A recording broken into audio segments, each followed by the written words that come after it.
Okay, I'm going to start this one off by warning you ahead of time that coming off the heels of the last episode, this one, in a way, flies in the face of what I said about protecting the experience. So, before I get into it, if there's anyone listening right now who has not played Red Dead Redemption and wants to or is going to, stop listening to this right now because we're going deep into spoiler territory.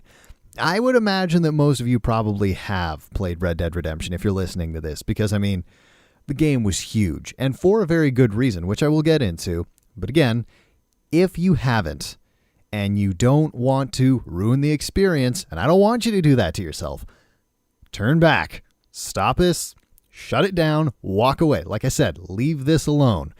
Go and play the game, and if you're still curious about what I'm going to say, come back and listen to it then, but don't ruin it for yourself, okay? Fair warning. All right, let's get into it. Now, Red Dead Redemption holds a very special place in my heart for a number of reasons. It was an amazing game, still is an amazing game, and I come back to it from time to time for that very reason.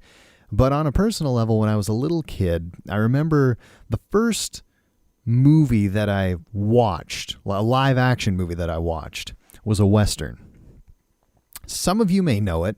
I wouldn't be surprised if many of you don't, but it was a Western called Shane. And it was a really simple story. It was about this stranger who rides into town, as many Westerns do start, and he's just looking for work. And he ends up taking a job as a farmhand with a small family, and they have a young boy, and he's really curious about this stranger because he carries himself differently from everybody else. He's obviously not one of these frontier, hard-working farm folks. He's different somehow, and the gunslinger, as he's revealed to be, befriends the kid and teaches him a few things. And I dropped that he was a gunslinger. That's not made obvious right away. But as the story goes on, there is a few cattle barons, because there's always cattle barons in Westerns, who want the farmers' land to expand their ranching territory. And they're doing this by paying people off, or if that doesn't work, they bring in some hired muscle, burn down their farm, kill their livestock, force them out, beat them up, get the land any way they can. And it ends up coming to a point where I think they were called the Starks. Almost the Starks, but not quite. Where the family that the character Shane had come to work for and befriend.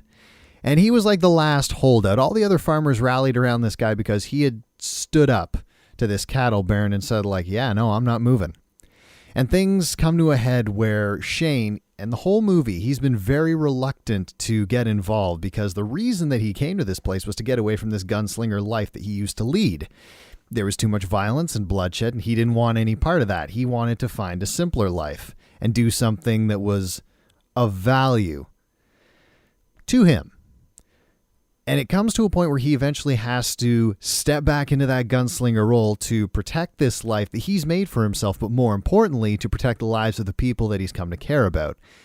And it comes to a head at the end where he realizes he's going to have to go into town and go to work. And he does. And it's a really emotional scene because it starts off with him and the boy's father getting into an argument. The father, he's a man's man. He's got to go deal with this and protect his family.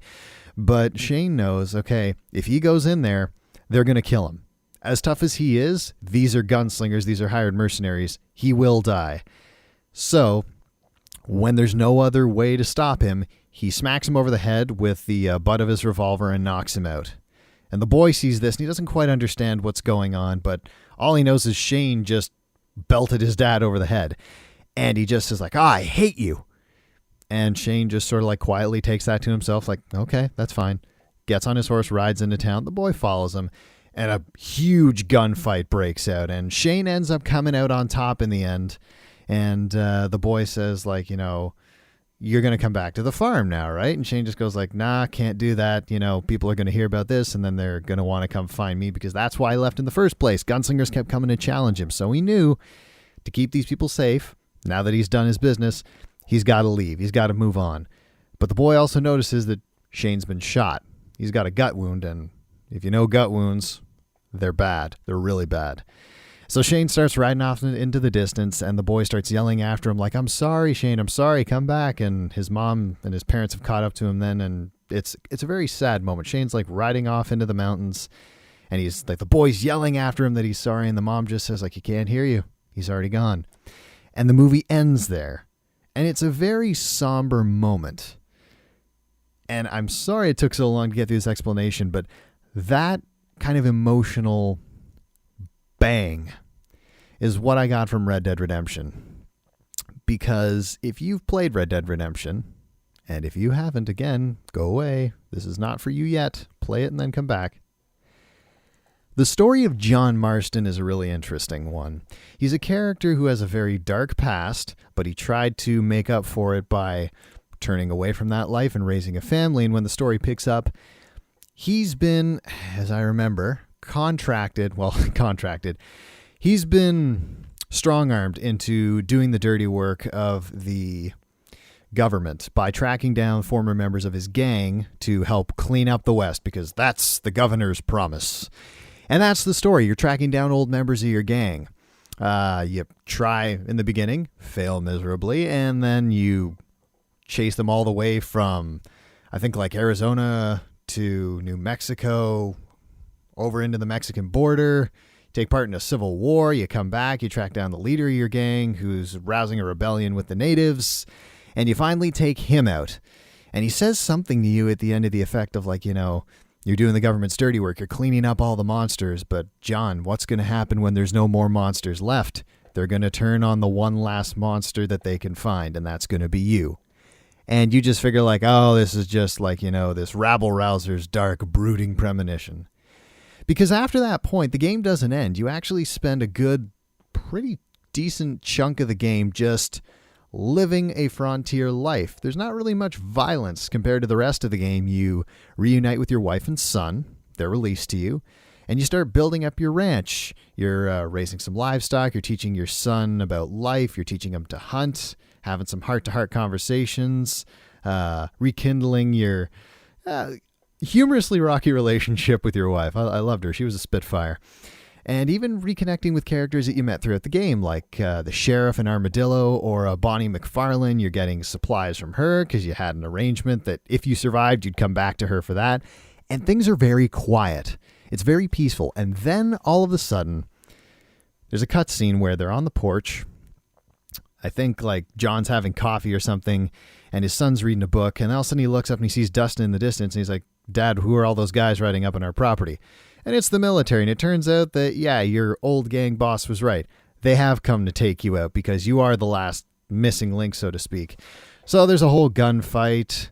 Eventually you're in the barn and John sends his wife and son away saying like, "Yeah, I'll be right behind you."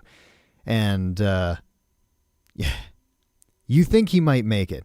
But then he looks through the barn door and he sees all these guys with their guns lined up. And he takes a deep breath, steels himself, pushes the barn doors open, comes out with both guns. You go into Deadeye mode, and maybe you get a few shots off, but then John just gets gunned down brutally, and you see the whole thing up to the point where he just breathes his last breath, and they leave him there. And then his son and wife come back and find him. I think it goes to credits, and then afterwards it zooms out on his grave to show that his wife has now passed away, his son's grown up, and he's going out for revenge on the people who killed his father. And the sad part about that is that's exactly what his father was trying to keep him from doing, from getting into this gritty, bloody, unforgiving life. That was the whole point of the game. John was trying to keep his family safe and give his son the opportunities he never had, which is the sad irony of John Marston's story. But it stuck with me because it was one of those games, and I think I can count 3 that really hit me hard emotionally, and that would have been Red Dead Redemption, Shadow of the Colossus, and The Last of Us. Really well done, well written, all around amazing games. But the emotional punch that packed was exactly the same kind of feeling I had when I saw Shane for the first time when I was a little kid. And tying that back into the last episode, one of the most important reasons that I can give for protecting the experience for yourself, because even though it's still like, it brings up some man tears when I play that game, they're never going to be the same as the very first time because I didn't see it coming. I didn't expect that. I fully thought it was going to end with John Marston alive and well with his family, end of story. And it didn't end that way. True to a gritty Western story, some of the best that there were, like Shane, didn't go that way.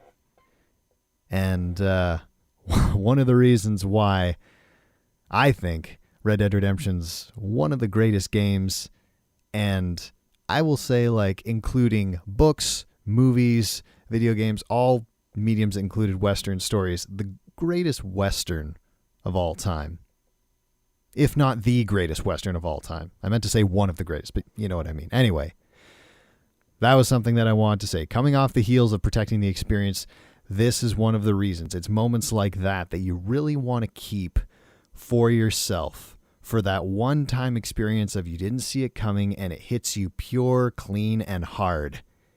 And you'll remember that. When I talked about staying in the moment, I remember that moment very well. And hopefully you will find a game, maybe it'll be Red Dead, maybe it'll be something else, that delivers the same blow that you remember. And even though it's sad, you remember fondly because it was done so well. Anyway, that's it for this episode of Thoughts on Gaming. Thanks for bearing with my rambling / nostalgia trip.